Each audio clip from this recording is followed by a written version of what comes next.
জানেন কি মহাবীর হনুমানকে কেন রুদ্র অবতার বলা হয়? মা অঞ্জনার এমন এক ত্যাগের কাহিনী যা আজ পর্যন্ত অনেকেই জানে না। হাজার হাজার বছর আগের কথা। বানররাজ কেশরীর পত্নী অঞ্জনা ছিলেন পরম রূপবতী এবং শিবের একনিষ্ঠ ভক্ত। কিন্তু দীর্ঘকাল অপেক্ষা করেও তাদের কোনো সন্তান হচ্ছিল না। সন্তানের কামনায় মা অঞ্জনা দীর্ঘ 12 বছর ধরে এক পায়ে দাঁড়িয়ে মহাদেবের কঠোর তপস্যা করেন।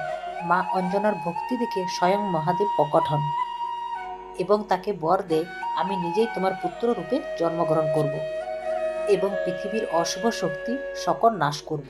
সেই সময় অযোধ্যায় রাজা দশরথ পুত্রকামীর যজ্ঞ করছিলেন এবং যজ্ঞে প্রসাদ হিসেবে পায়েস লাভ করেছিলেন। দৈব ইচ্ছায় একটি চিল পায়েসের সামান্য অংশ ছো মেরে নিয়ে উড়ে যাবার সময় মা অঞ্জনার তপস্থানে এসে পড়ে। তখন বায়ুদেব অর্থাৎ প্রবলদেব সেই প্রসাদটুকু পরম যত্নে উড়ে নিয়ে এসে মা অঞ্জনার হাতে তালুতে অর্পণ করলেন। মা অঞ্জনা শিবের প্রসাদ মনে করে গ্রহণ করলেন। কিছুদিন পরে পবিত্র তিথিতে মা অঞ্জনার কোল আলো করে জন্ম নিলেন এক তেজস্বী শিশু।